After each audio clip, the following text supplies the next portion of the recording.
History is not always written by the victors. Sometimes it is pieced together from the ghosts they leave behind. In the Grand Chronicle of the Mesozoic, most dynasties leave a clear tale of their ascent. But some, the most enigmatic, present us only with whispers.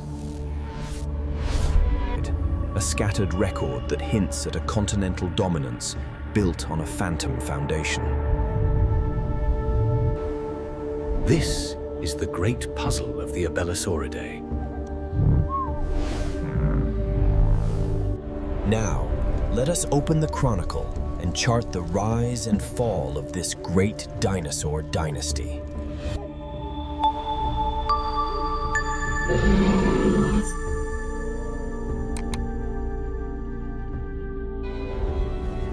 Our story begins not with a roar, but with a question mark. We are in the Middle Jurassic, around 170 million years ago. The supercontinent Gondwana still holds together, a vast, single stage for life's next great drama. Here, in the shadows of larger, more established theropods, a new lineage of hunter was stirring. These were the proto-Abelisaurids. Yet, when we search for them in the fossil record, we find almost nothing. The fossils from this crucial birth epoch are so scarce, so fragmentary. A single vertebra here, a worn tooth there, that they barely register.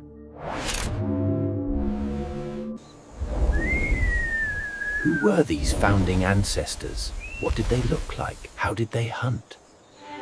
We believe they were small, perhaps bipedal opportunists, likely overshadowed by their megalosaurid and allosaurid cousins. But beneath this obscurity, they were forging the tools of their future empire. We infer from their later descendants that they were developing a unique skull, short, deep, and reinforced for incredible bite force. They were honing a kinetic, muscular neck.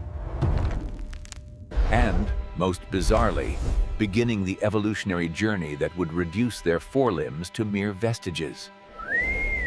But these are deductions, reverse engineered from the end of their story. The beginning, the moment the dynasty truly sparked, remains shrouded in one of paleontology's deepest mysteries. Their origins are not a chapter. They are a collection of missing pages. The dynasty's silent rise in the Jurassic finally gave way to a thunderous arrival in the Cretaceous.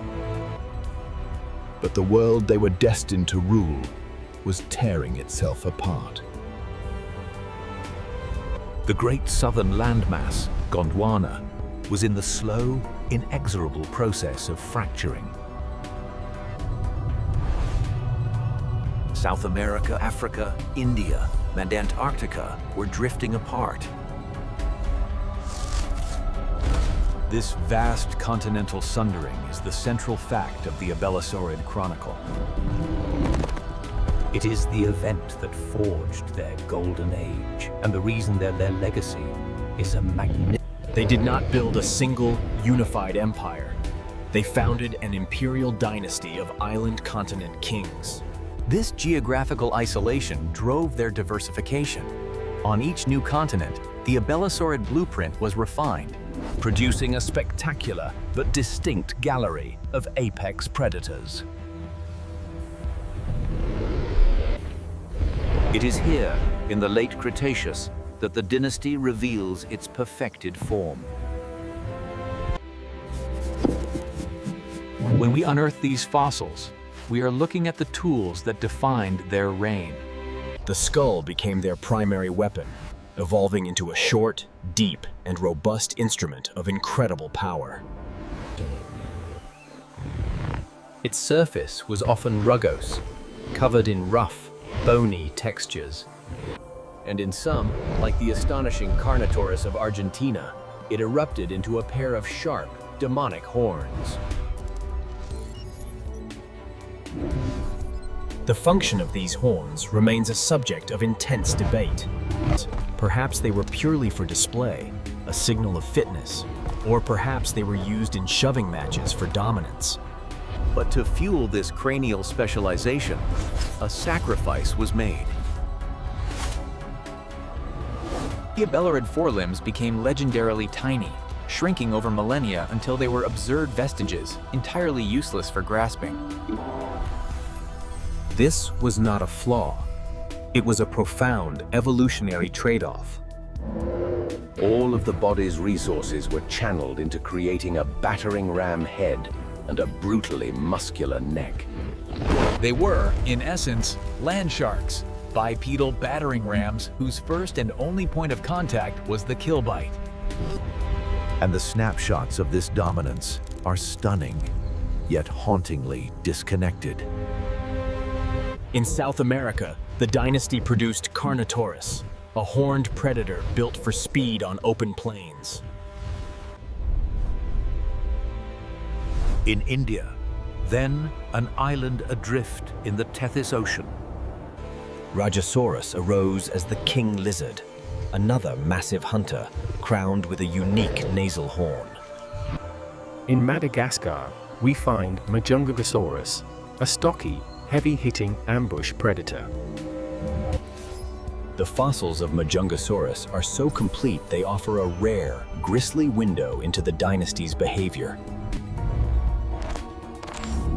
tooth marks on bones of its own kind confirm they were cannibals. A grim testament to the pressures of an isolated island ecosystem. Across Africa, and even fragments in Europe, the dynasty's footprint appears. Each discovery is a vital, brilliant illumination of a single, isolated kingdom. But the lines connecting them, the story between these islands, remains almost entirely blank. This scattered map of dominance brings us to the central paradox of the Abelisaurid Chronicle. Their golden age was not followed by a slow, predictable decline. Unlike other dynasties that were ecologically pressured, outcompeted, and faded into obscurity, the Abelisaurids appear to have been at the absolute zenith of their power. Right until the final moments of the Cretaceous. This is their great trial. Not a single, monstrous rival, but a profound puzzle that haunts the fossil record. How did they maintain such complete, hemispheric supremacy across a world that was actively dissolving beneath their feet? When we, as paleontologists, look to the northern continents, we observe a clearer narrative of succession. We can trace the rise of the Tyrannosauridae, a dynasty that systematically replaced its predecessors to claim the apex role. In Gondwana, no such replacement occurred. The Abelisaurids were the final tyrants. And yet, the evidence for their reign is astonishingly thin in crucial areas.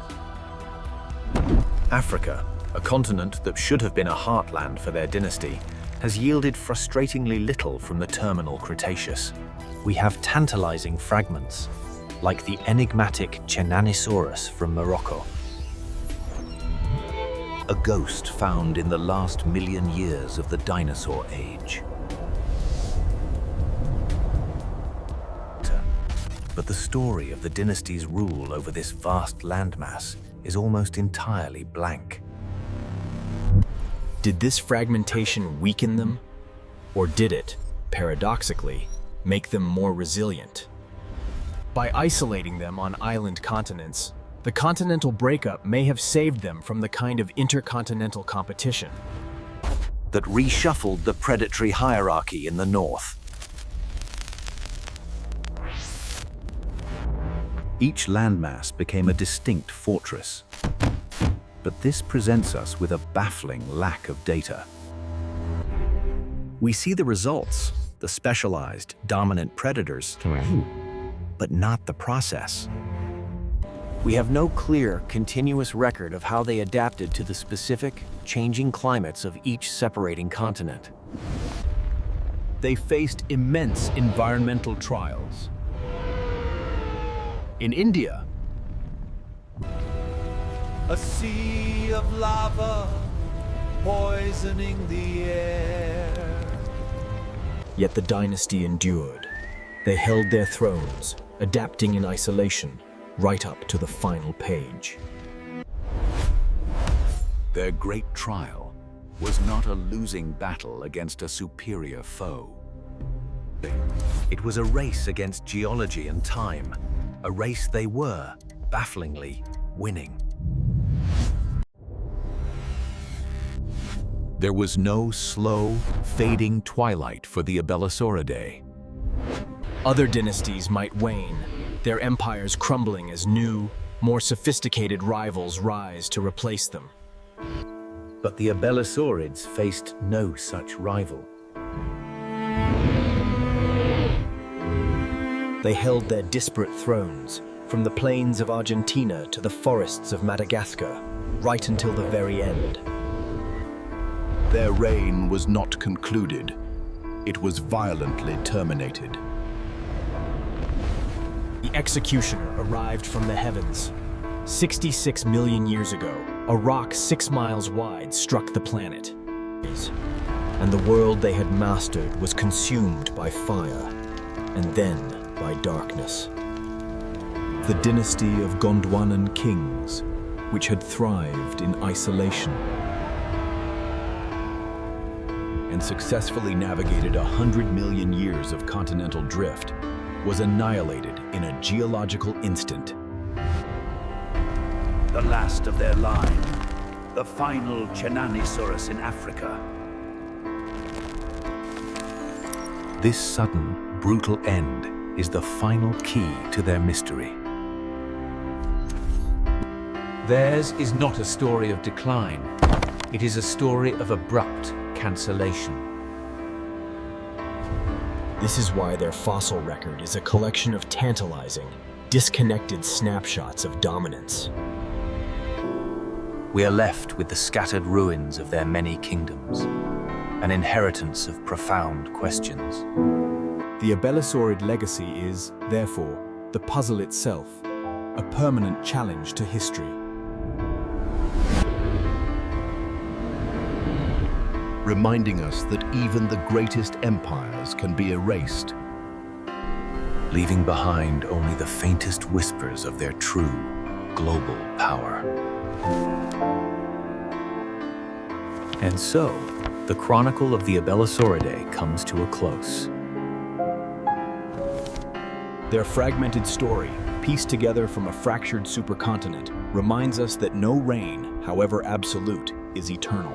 It teaches us that even the most dominant empires, built of bone and muscle, can be undone not by a rival,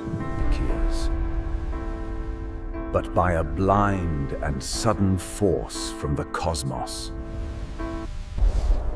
Leaving only questions scattered in the dust of the world they once commanded.